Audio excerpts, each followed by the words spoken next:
Hello everyone, मैं हूं Said Malik और आज हम पढ़ेंगे इन्फेक्शन के बारे में। बाकी हम most of the disease cover कर चुके हैं, तो चलिए आइए इन्फेक्शन के बारे में पढ़ते हैं। How to control it. Infection को हम कैसे कंट्रोल कर सकते हैं। देखिए, इसने मास्क वियर कर रखा है और आगे हम मूव ऑन कर रहे हैं अपना थोड़ा। ये देखिए, hundreds of thousands of bacterias viruses इसकी स्किन पर बच्चे की हैं। तो ये जितने भी हैं इनको हम कैसे इन सब से कैसे सेफ रख सकते हैं, आइए उसको देखते हैं। ये देखिए, हमको अपने हैंड्स प्रॉपरली वॉश करने चाहिए अराउंड 20 to 30 सेकेंड्स मिनिमम। कोई भी अगर ऐसा वर्क कर रहे हैं जिसमें पैथोजेंस या कोई भी ऑर्गेनिजम्स माइक्रोब्स हमारे कांटेक्ट में आ सकते हैं तो ग्लव्स का ज़रूर यूज़ करें। ये देखिए, बैक्टीरिया आपसे मतलब फाइट करने के लिए रेडी है। बात आती है मेंटेनेंस ऑफ पर्सनल। अब थोड़ा सा एनसीईआरटी जो बोल रहा है उसको देखते हैं हम लोग। Maintenance of personal and public hygiene is very important for prevention and control of many infectious disease. तो पर्सनल हाइजीन बहुत इंपॉर्टेंट फैक्टर होता है अपनी पर्सनल हेल्थ को मेंटेन करने के लिए। मेजर्स फॉर पर्सनल हाइजीन, हम क्या मतलब सावधानियां रख सकते हैं अपनी पर्सनल हाइजीन के लिए। Includes keeping the body clean, body को क्लीन रख सकते हैं। Consumption of clean water, water को सही से पिएँ, क्लीन वाटर पिएँ। फूड प्रॉपर हो, वेजिटेबल प्रॉपर हो, फ्रूट्स सब कुछ वॉश करके खाएँ। तो ये प्रॉपर मतलब नॉर्मल ही नहीं, मतलब कहने का मीन्स ये है, अगर इतना सब आप फॉलो करेंगे तो अराउंड 90% डिजीज़ आपको नहीं हो सकती है, जो कि मतलब वाटर बॉर्न या क्या कहते हैं फूड बॉर्न डिजीज़ है।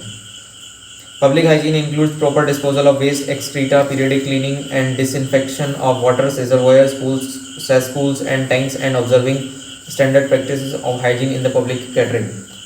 तो देखिए, मतलब हमने बात कर ली अभी प्रॉपर हाइजीन की। वाटर रिजर्वॉयर्स, अब वाटर रिजर्वॉयर्स जो हमारा जो भी पानी पीने का सिस्टम है उसको प्रॉपर्ली हमको क्लीन रखना चाहिए। अब बात आती है पब्लिक कैटरिंग की। पब्लिक कैटरिंग क्या होता है, मैरिज पार्टीज़ होती हैं या कोई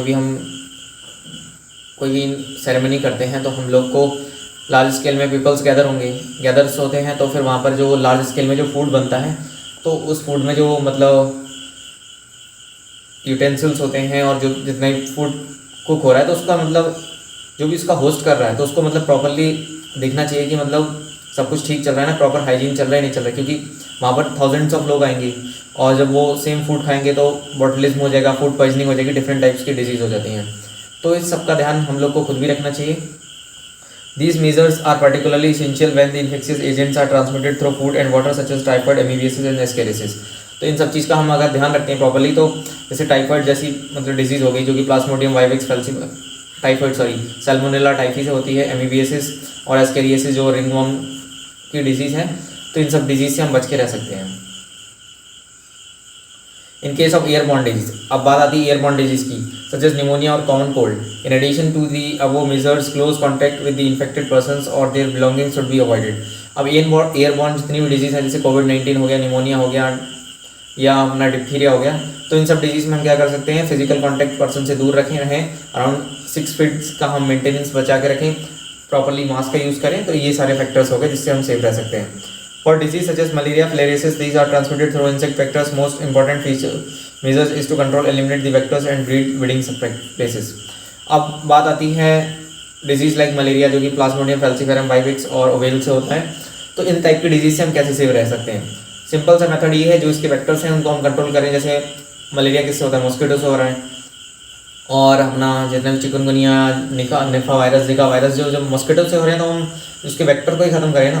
तो इसीलिए देखा होगा आपने, गवर्नमेंट बड़ी स्ट्रिक्ट रहती है, मतलब during the time of June July August, मतलब जो रेनी सीजन होता है उसमें स्टेगनेंट वाटर को इकट्ठा नहीं होने देते हैं।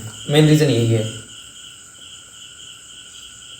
This can be achieve by avoiding stagnation of water and in around residential areas. जैसे हमने कहा कि बात की स्टेगनेंट वाटर को ना रहने दें, और जैसे कि अगर कुछ केसेस ऐसे हैं जहाँ पर हम वाटर को नहीं मतलब स्टेगनेंट होने से बचा पा रहे हैं, तो उस केस में हम गैम्बूसिया जो फिश होती है वो क्या करती है, जितने भी मस्किटो के लार्वा होते हैं, लार्वल स्टेज के जो मस्किटो होते हैं उन सबको वो अपने एज अ फूड को खा लेती है, तो उसका लिए न्यूट्रिएंट हो जाता है और हमारे लिए हम मलेरिया से और डिफरेंट मस्किटो बॉर्न जो डिजीज़ हैं जिसमें मस्किटो एज अ वेक्टर काम कर रहे हैं, उन सारी डिजीज़ से हम सेफ रहते हैं। तो यही लिखा है, gambusia in the ponds feed और mosquito larva, spraying insecticide disease drainage areas and swims. और हम इंसेक्टिसाइड्स का यूज़ करके, जैसे कि डाइक्लोरोवॉस मस्किटो के लिए यूज़ होती है, कोई भी मतलब एसिटम्प्रेट, मतलब डिफरेंट पेस्टिसाइड्स हैं जिनके नाम मैं बोल रहा हूँ, तो वो उनका यूज़ करके हम मस्किटो से सेफ रह सकते हैं। In addition doors windows should be provided with a mesh to prevent entry of the mosquitoes. और हम लोग को सबसे नेचुरल मेथड जो है, जो हमारे लिए बहुत नेचुरल रहेगा, कि हमको अपने मैश लगानी चाहिए हर विंडोज़ में, जिससे कि मतलब मस्किटोज शाम के टाइम में, सुबह के टाइम में अंदर से बाहर ना जा पाएँ। Such precautions have become more important, especially all light of recent widespread incidences of vector-borne Aedes aegypti mosquitoes disease like dengue, chikungunya and many parts of India।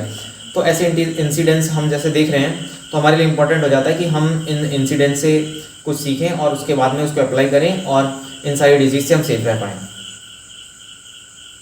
ये देखिए, ये है गैम्बूसिया फिश, ये गैम्बूसिया फिश है, ये mosquito larva को मतलब खा लेती है और ये इसका एज अ फूड वर्क करता है। हम पेन चेंज करते हैं अपना थोड़ा सा।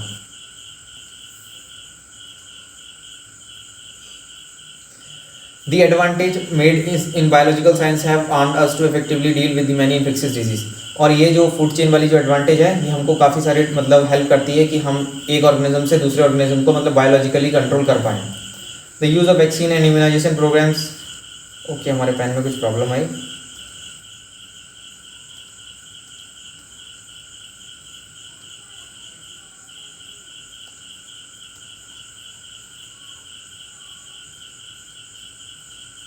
ओके सॉरी, हमने पेन अपना गलत सेलेक्ट कर लिया था। पेन सेलेक्ट करते हैं। ओके, चल गया pen. The use of vaccines immunization programs have enabled completely eradicate deadly disease like small pox. और वैक्सीन का जैसे कि बात आती है, तो वैक्सीन के यूज़ ने हमको डिफरेंट डिजीज़ जैसे पोलियो हो गया और अपना स्मॉल पॉक्स जैसी डिजीज़ थी, उनको कम्प्लीटली क्योर कर दिया। The large number of infectious disease like polio, diphtheria, pneumonia and tetanus have been controlled to a large extent the use of vaccines.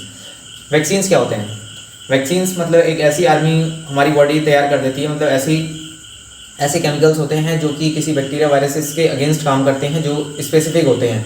मतलब अगर हमको एज एग्जांपल हम कोविड-19 की बात करें, तो उसका जो वायरस है, तो उसकी जो वैक्सीन होगी सिर्फ उस पर अटैक करेगी और उस वायरस को मतलब एक लेवल के ऊपर मतलब मल्टीप्लाई नहीं करने देगी।